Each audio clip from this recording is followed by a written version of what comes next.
Hello students. तो अपन ने यहाँ पे लास्ट क्लास में फर्स्ट चैप्टर है वो कंप्लीट किया था। आज अपना होगा नेक्स्ट चैप्टर नंबर सेकंड। तो देखिए यहाँ पे चैप्टर सेकंड जिसका नाम होगा electric electric potential and capacitance, मतलब विद्युत विभव एवं धारिता। तो ये चैप्टर नंबर सेकंड का नाम है। तो यहां पे अपन स्टार्ट करेंगे। आपको बता देता हूं इस चैप्टर के अंदर फर्स्ट जो डेफिनेशन है वो बहुत ही अच्छे समझनी है, क्योंकि 3 डेफिनेशन आएंगी और तीनों डेफिनेशनों के ऊपर पूरा चैप्टर चलेगा आपका।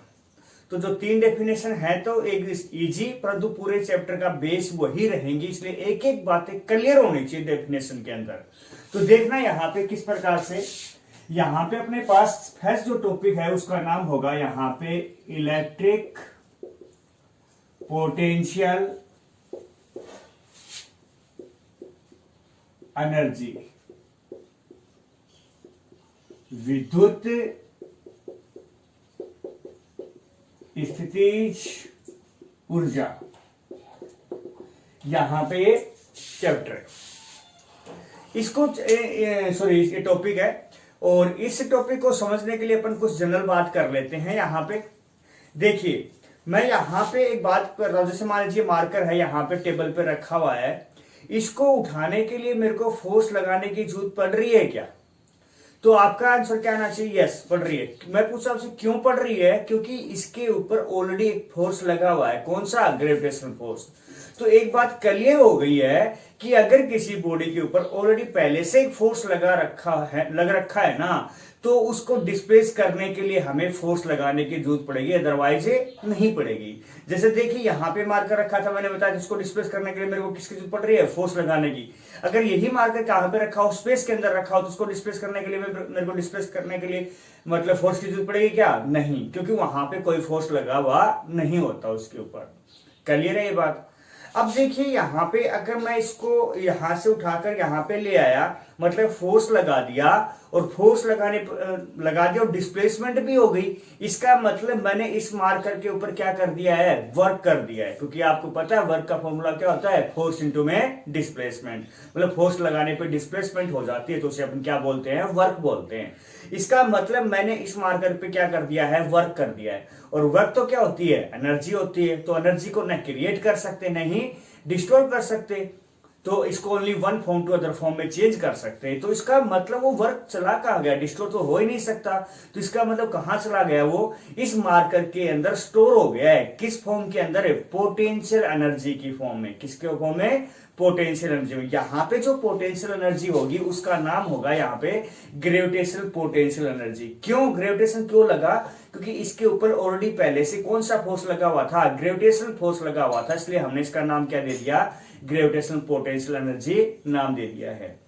इसी कंसेप्ट के ऊपर अपन यहाँ पे टॉपिक पढ़ने वाले हैं। देखना किस प्रकार से कह रहा कि मान लीजिए आपके पास एक क्यू चार्ज है, इसके चारों तरफ क्या होगा? कोई इलेक्ट्रिक फील्ड होगा, आपको पता है। अब देखिए, मान लीजिए आप किसी चार्ज को मान लीजिए क्यू नोट को कहां से? इंफिनिटी से लेके आते हो। कहां से लेके आते हो? इंफिनिटी से लेके आते हो। कहां लेके आते हो? इलेक्ट्रिक फील्ड के अंदर कोई पॉइंट है पी, वहां पे लेके आते हो। तो वहां पे लाने के लिए आपको कोई वर्क डन करना पड़ेगा या नहीं करना पड़ेगा? तो ये बात यहाँ पे बतानी होगी। तो आपने देखा कि इलेक्ट्रिक फील्ड के अंदर लेके आ रहे हैं, तो इलेक्ट्रिक फील्ड के अंदर लेके है तो चार्ज ना, तो इलेक्ट्रिक फील्ड के अंदर तो चार्ज के ऊपर क्या लगता है? फोर्स लगता है। इसका मतलब इसके ऊपर ऑलरेडी एक फोर्स लगा हुआ है। तो जैसे मान लीजिए पॉजिटिव है और ये भी क्या होता है? पॉजिटिव। दोनों के बीच में क्या लगा हुआ है? रिपल्सन। तो ये रिपेल करेगा, तो हमें जबरदस्ती लेके आना पड़ रहा है यहाँ पे। तो इसलिए हमें इसका मतलब बाहर से क्या लगाना पड़ेगा? इसके ऊपर एक्शन फोर्स लगाना पड़ेगा। किसके ऊपर? जो आपका टेस्ट चार्ज है क्यू नोट, जिसको अपन इंफिनिटी से लेके आ रहे हैं, कहां पे? इलेक्ट्रिक फील्ड के अंदर लेके आ रहे हैं। तो हमें बाहर से फोर्स लगाना पड़ रहा है और यहाँ पे डिस्प्लेसमेंट हो ही रही है। इसका मतलब हमने इस टेस्ट चार्ज के ऊपर क्या कर दिया है, कोई वर्क कर दिया है। वही वर्क कहां चला गया, इस चार्ज के अंदर क्या हो गया है, स्टोर हो गया है। किस फॉर्म के अंदर, पोटेंशियल एनर्जी की फॉर्म में। और उस पोटेंशियल एनर्जी का नाम क्या होगा यहाँ पे, इलेक्ट्रिक पोटेंशियल एनर्जी। परंतु कंडीशन क्या है यहाँ पे कि चार्ज जो लेके आ रहे हो ना इलेक्ट्रिक फील्ड के अंदर, वो कैसे लेके आओगे, विदाउट एनी एक्सलेशन, मतलब बिना किसी त्वरण के, मतलब कांस्टेंट स्पीड से लेके आओगे। मतलब ये नहीं होना चाहिए कभी कुछ स्पीड कभी कुछ स्पीड, सेम स्पीड से लेके आओगे, ये इसकी यहाँ पे कंडीशन है।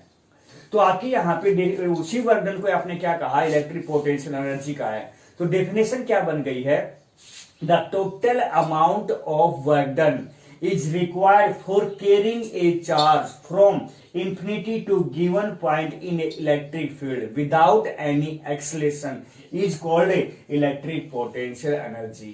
मतलब किसी आवेश को अनंत से विद्युत क्षेत्र के अंदर किसी बिंदु तक बिना किसी त्वरण के लाने के लिए आवश्यक कुल कार्य को विद्युत स्थितिज ऊर्जा कहते हैं।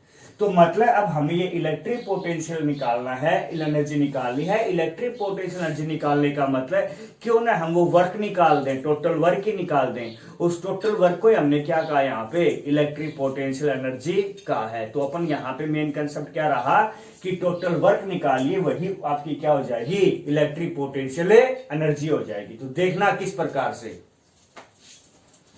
तो जैसे मान लीजिए आपने यहाँ पे इसी से मान लीजिए यहां पे आपने कोई क्यू पॉइंट ले लिया है और यहां से यहां तक की डिस्टेंस कितनी है, dr, ठीक है कि है। तो dr डिस्प्लेसमेंट के लिए वर्क डन कितना आ जाएगा, work done for dr displacement. Work done का फॉर्मूला आप सभी को पता है, क्या होता है, फोर्स इंटू में डिस्प्लेसमेंट। फोर्स इंटू में कितनी क्या है यहाँ पे, डिस्प्लेसमेंट कितनी है, dr है यहाँ पे, ठीक है कि नहीं है। अब यहां पे अपने को क्या करना है, टोटल वर्क निकालना है। टोटल वर्क निकालिए, यहां पे क्या आ जाएगा, टोटल वर्क के लिए क्या करते हैं, इंटीग्रेट करते हैं। तो टोटल वर्क के लिए क्या आ जाएगा, dw का इंटीग्रेशन, और यहां पे इंटीग्रेशन क्या आ जाएगा, f डॉट dr। कहां से कहा, इन्फिनिटी से गिवन पॉइंट, मान लीजिए P है आपका गिवन पॉइंट। यहाँ पे एक बात और है, यहाँ पे जो वर्क लगाया है, फोर्स लगाया, आपने कौन सा फोर्स लगाया है, एक्सटर्नल फोर्स लगाया। तो क्या आपने कहा ना, एक्सटर्नल जो बाहर से लगाया गया वही फोर्स है, एक्सटर्नल फोर्स है। EXT लिख देता हूं इसके साथ में, कोई दिक्कत है। तो DW का क्या हो गया आप पे, W।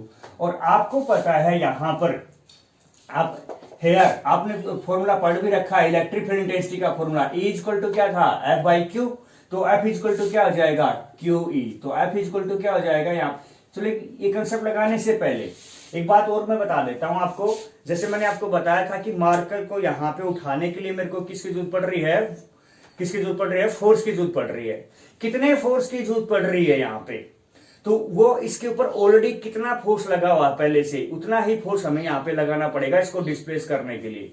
यही बात यहाँ पे आती है कि इसको यहां से यहां लाने के लिए कितना एक्स्ट्रा फोर्स की जरूरत पड़ रही है, जितना इलेक्ट्रिक फोर्स इसके ऊपर लगा हुआ है। तो यहाँ पे जो एक्सटर्नल फोर्स है ना, उसको अपन यहाँ पे किसके बराबर लिख सकते हैं, इलेक्ट्रिक फोर्स के बराबर लिख सकते हैं। परंतु दोनों की डायरेक्शन क्या होगी, अपोजिट। देख लीजिए यहाँ पे इसी का अपन एग्जांपल लेकर चल रहे हैं कि जैसे देखिए मार्कर को उठाने के लिए मेरे को क्या लगाना पड़ रहा है, फोर्स। कितना लगाना पड़ रहा है, जितना ग्रेविटेशनल फोर्स लग रहा है। ग्रेविटेशनल फोर्स कितना लग रहा था, नीचे की तरफ। ये कितना लगा आपका, ऊपर की तरफ। इसका मतलब दोनों फोर्सों का मैग्नीट्यूड सेम है पर डायरेक्शन क्या है, अपोजिट। तो मतलब एक्सटर्नल फोर्स कितना लगाना पड़ा, जितना इसके ऊपर इलेक्ट्रिक फोर्स लगा हुआ है, परंतु डायरेक्शन क्या होगी, अपोजिट होगी। तो -Fe हो गया। तो DW का क्या हो गया यहाँ पे, तो DW का क्या हो गया, W हो गया। आपके पास क्या आ जाएगा, W कहां से कहां तक है, इन्फिनिटी से P तक है। कितना हो गया आपके पास यहाँ पे, इन्फिनिटी से P, और क्या आ गया है, माइनस बार कर देता हूं मैं, क्या आ गया है यहाँ पे, F electric force dot dr। और आपको पता है हेयर F इक्वल टू क्या था, अभी भी मैंने बताया आपको, F इक्वल टू क्या होता है, QE। Q की जगह हमने यहाँ पे क्या लिया है, Q0 लिया है। तो क्या आ गया, Q0E। तो इसलिए W इन्फिनिटी से P क्या आ गया आपके पास, माइनस Q0 को बाहर कर दीजिए यहाँ पे। तो क्या आ जाएगा, माइनस क्यू नोट को बाहर कर दीजिए, क्या बच गया अंदर, इन्फिनिटी से पी, क्या बच गया आपके पास, ई डॉट डी आर। ये आपके पास वर्क डन आ गया है। और इसी को आपने यहां पे क्या कहा है, पोटेंशियल एनर्जी। कौन सी एनर्जी है ये, इलेक्ट्रिक पोटेंशियल एनर्जी। इस प्रकार से हमारे पास इलेक्ट्रिक पोटेंशियल एनर्जी का क्या गया है फॉर्मूला। जब भी आपसे पूछा जाए इलेक्ट्रिक पोटेंशियल का फॉर्मूला क्या होता है, क्या बताओगे, माइनस क्यू नॉट इन्फिनिटी से P integration E dot D are. यही आपका क्या था, क्योंकि डेफिनेशन भी आया था, क्योंकि जो वर्क है वही क्या है, पोटेंशियल। उसी को हमने कहा यहाँ पे, जो टोटल वर्क है इन्फिनिटी से पी, उसी को हमने यहाँ पे क्या कह दिया है, पोटेंशियल एनर्जी कह दिया है। तो ये फर्स्ट डेफिनेशन थी, वेरी इंपॉर्टेंट है, यही आगे इसका यूज होगा। ठीक है कि नहीं है। नेक्स्ट देखिए आप,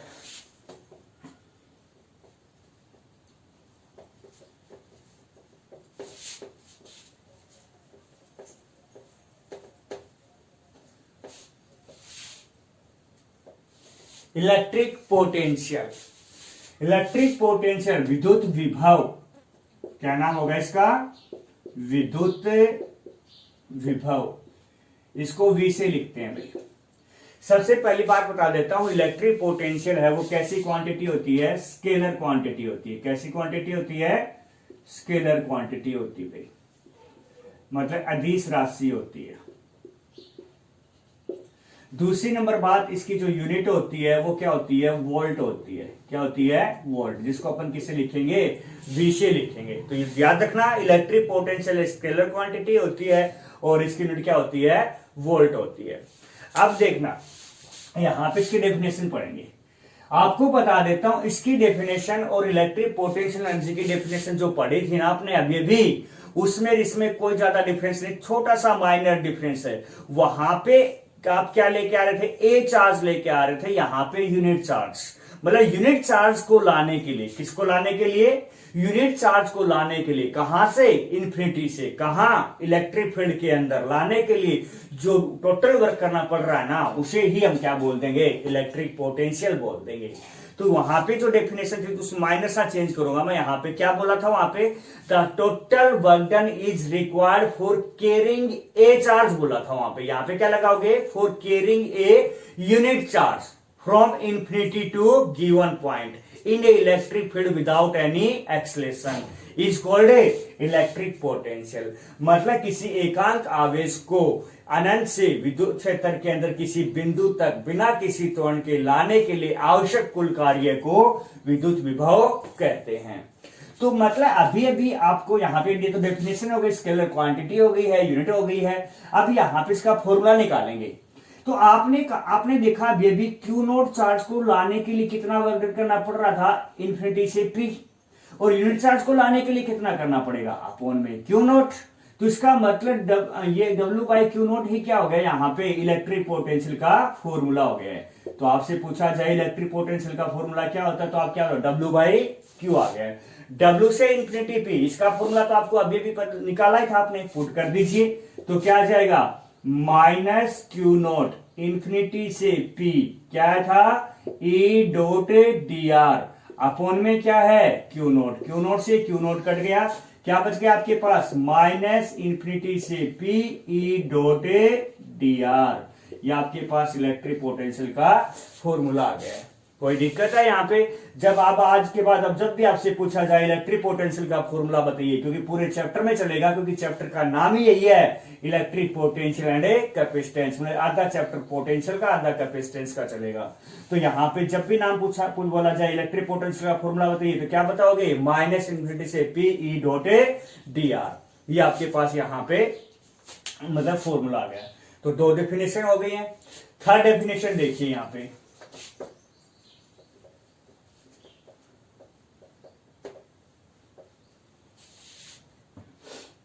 इलेक्ट्रिक पोटेंशियल डिफरेंस।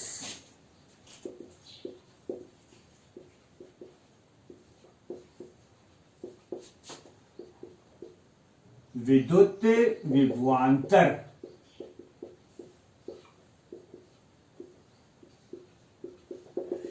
यहां पे विभवांतर मतलब पोटेंशियल का डिफरेंस है। पोटेंशियल का डिफरेंस तो दो पॉइंट के बीच में होगा। जैसे इलेक्ट्रिक फील्ड के अंदर कोई दो पॉइंट है, उनके दोनों के बीच में पोटेंशियल यहाँ पे कितना है, यहाँ पे दोनों का अंतर जो होगा उसे हम पोटेंशियल डिफरेंस कह देंगे। तो यहां पे डेफिनेशन में क्या आएगा, सेम डेफिनेशन रहेगी। वहां पे जो इलेक्ट्रिक पोटेंशियल की थी, वहां पे क्या था कि जो चार्ज था उसको कहां, यूनिट चार्ज था उसको कहां से कहां लेके आ रहे थे, इंफिनिटी से गिवन पॉइंट लेके आ रहे थे। बस यहां पे क्या करना पड़ेगा, कहां से कहां लेके आना पड़ेगा, एक पॉइंट से दूसरे पॉइंट पे, और दोनों पॉइंट कहां होने चाहिए, इलेक्ट्रिक फील्ड के अंदर होने चाहिए। तो उसे हम क्या बोल देंगे, इलेक्ट्रिक पोटेंशियल डिफरेंस। तो क्या बन जाएगी डेफिनेशन, माइनस का डिफरेंस आ रहा है, इलेक्ट्रिक पोटेंशियल का कहा था उसी का यहाँ पे सेम एज इट इज होगा लगभग। The total amount of work done is required for carrying a unit charge from one point to other point in electric field without any acceleration is called electric potential difference. मतलब किसी एकांक आवेश को बिना किसी त्वरण के विद्युत क्षेत्र में एक बिंदु से दूसरे बिंदु तक लाने के लिए आवश्यक कुल कार्य को विद्युत विभवांतर कहते हैं। तो इसका मतलब है तो पोटेंशियल ही ना, तो डेल्टा वी है। जैसे मान लीजिए पी से क्यू से पी पे लेके आ रहे हो, कहां से कहां, क्यू से पी पे, तो क्या आ जाएगा, वीपी माइनस वी क्यू हो जाएगा। तो है तो पोटेंशियल ही ना, तो है तो फॉर्मूला तो वही रहेगा डब्ल्यू बाई क्यू, तो क्यू नोट। परंतु यहां पे कहां से कहां लेके आ रहे हो, क्यू से पी पे लेके आ रहे हो, तो वही फॉर्मूला तो वर्क का तो वही रहेगा, माइनस क्यू नोट। बस वहां पे इन्फिनिटी से पी था, यहां पे क्या आ जाएगा, क्यू से पी आ जाएगा, E dot D are upon में क्यू नोट से क्यू नोट कट गया। तो डेल्टा वी का फॉर्मूला क्या हो गया आपके पास, माइनस इन्फिनिटी से P E dot D are. ये आपके पास किसका फॉर्मूला आ गया, इलेक्ट्रिक पोटेंशियल का फॉर्मूला, पोटेंशियल डिफरेंस का फॉर्मूला आ गया। तो तीनों लगभग क्या है, तीन डेफिनेशन बताई थी मैंने, तीनों इंपॉर्टेंट है और थोड़ा सा माइनर डिफरेंस है, कंपेयर करते हुए लिखना। तीनों ही क्या है, टोटल वर्क डन ही है, सिर्फ पोटेंशियल एनर्जी में कैरिंग ए चार्ज लगाना है, पोटेंशियल और पोटेंशियल डिफरेंस में दोनों में क्या लगाना है, कैरिंग ए यूनिट चार्ज लगाना है। और पोटेंशियल में from infinity to given point, परंतु पोटेंशियल डिफरेंस में from one point to other point लगाना है। बस ये डिफरेंस आपको करना है, बाकी फॉर्मूला आपके पास यहाँ पे है ही। तो आज अपन यहाँ पे छोटा सा टॉपिक कर लेते हैं, उसके बाद देखना।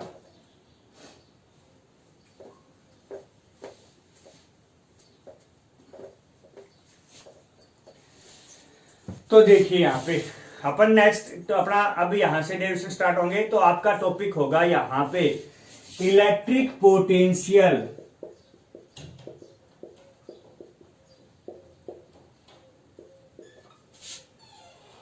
Due to a point charge. मतलब किसी बिंदु आवेश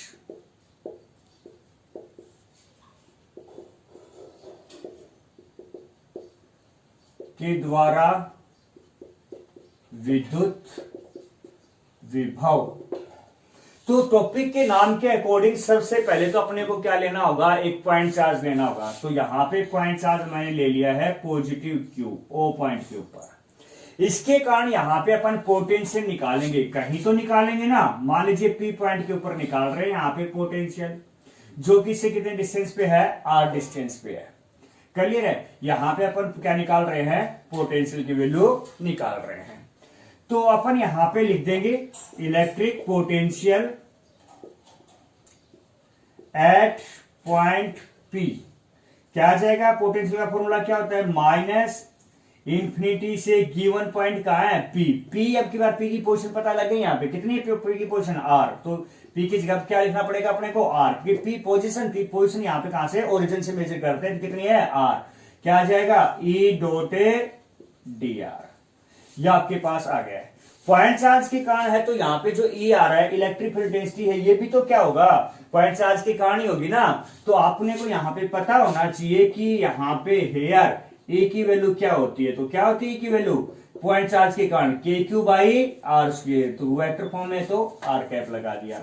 तो क्या आ गया, इसलिए आपके पास v इक्वल टू माइनस, मैं बाहर ही कर देता हूं यहां पे, चलो एक बार के लिए लिख देता हूं, इंफिनिटी से आर, और क्या आ गया, के क्यू अपॉन में R square R cap dot D R. आपको बता देता हूं, आर कैप इंटू में डी आर किसके बराबर होता है, डी आर के बराबर ही होता है। कैसे, मैं यहाँ पे साइड में समझा देता हूं आपको, क्योंकि आपने पढ़ रखा है A dot B equal to क्या होता है, ए बी कोस थीटा। ए की जगह आर कैप है, बी की जगह डी आर है, तो मतलब दोनों का मैग्नीट्यूड, ये यूनिट वेक्टर होता है, यूनिट वेक्टर का मैग्नीट्यूड कितना होता है 1, डी आर का मैग्नीट्यूड कितना है D R, cos theta, theta same vector है तो एंगल कितने का हो गया 0 का, कोस 0 कितना होता है 1, तो कितना बच गया डी आर, तो आर कैप डी आर के बराबर किसके बराबर आ गया आपके पास डी आर के बराबर, मतलब जहां पर भी आर कैप डी आर दिखाई दे आप वहां पे क्या लिख सकते हो डी आर लिख सकते हो। तो देखिए यहां पे आगे, तो v इक्वल टू क्या आ गया आपके पास, यहाँ पे बाहर क्या हो जाएगा माइनस के हो गया, q हो गया है, और इंफिनिटी से r, और ऊपर क्या बच गया है, इन दोनों की जगह डी आर आ गया है, नीचे क्या बच गया है आर स्क्वायर हो गया है। अब देखिए आर स्क्वायर को अपन ऊपर लेके जाएंगे तो किसका हो जाएगा माइनस का, तो v इक्वल टू क्या आ जाएगा माइनस के क्यू बाहर है, इंटीग्रेशन इंफिनिटी से r की पावर -2 dr, r की पावर -2 dr, फॉर्मूला लगा दीजिए, आपको पता ही है x की पावर n dx का क्या होता है, x की पावर n+1 अपॉन में n+1 क्या होता है v इक्वल टू माइनस के क्यू, क्या आ गया फॉर्मूला यहाँ पे, r की पावर -1 बच गया है, नीचे भी -1 इंफिनिटी से r, माइनस को बाहर निकालोगे तो क्या आ जाएगा प्लस का हो गया, के क्यू आ गया है, और यहाँ पे r की पावर -1 है, r की पावर माइनस को नीचे लेके आओगे तो r की पावर +1 हो गई है इंफिनिटी से r। आपको लिमिट पुट करना आता ही है, कैसे करते हैं, अपर लिमिट माइनस से लोअर लिमिट, तो कर दीजिए, तो क्या आ जाएगा v इक्वल टू के क्यू, अपर लिमिट r की जगह r माइनस r की जगह इंफिनिटी, आपको पता है 1 अपॉन इंफिनिटी क्या होता है 0, तो v इक्वल टू क्या आ गया आपके पास के क्यू 1 अपॉन में r -0, तो क्या आ गया v इक्वल टू के क्यू बाई r, ये आपके पास क्या आ गया है आंसर आ गया। तो जब भी आपसे पूछा जाए electric potential due two point charge, तो आप क्या बताओगे के क्यू बाई आर बताओगे। यहाँ पे आप देख रहे हो के भी कांस्टेंट है, क्यू भी कांस्टेंट हो गया, तो यहाँ पे भी इनवर्सली प्रोपोर्शनल क्या आ गया है आपके पास, यहाँ पे आर आ गया है। उसी प्रकार से ग्राफ पूछा जाए आर मीटर और वी वोल्ट के अंदर, तो आपका ग्राफ कैसे आ जाएगा पैराबोलिक। उसी प्रकार से अगर आपसे पूछा जाए कि 1 अपॉन में आर पर मीटर और वोल्ट, तो कैसा आ जाएगा ग्राफ आपका स्ट्रेट लाइन। तो इस प्रकार से ग्राफ भी पूछा जा सकता है आपसे। तो आज के लिए इतना ही काफी है, बाकी कल करते हैं। Okay students.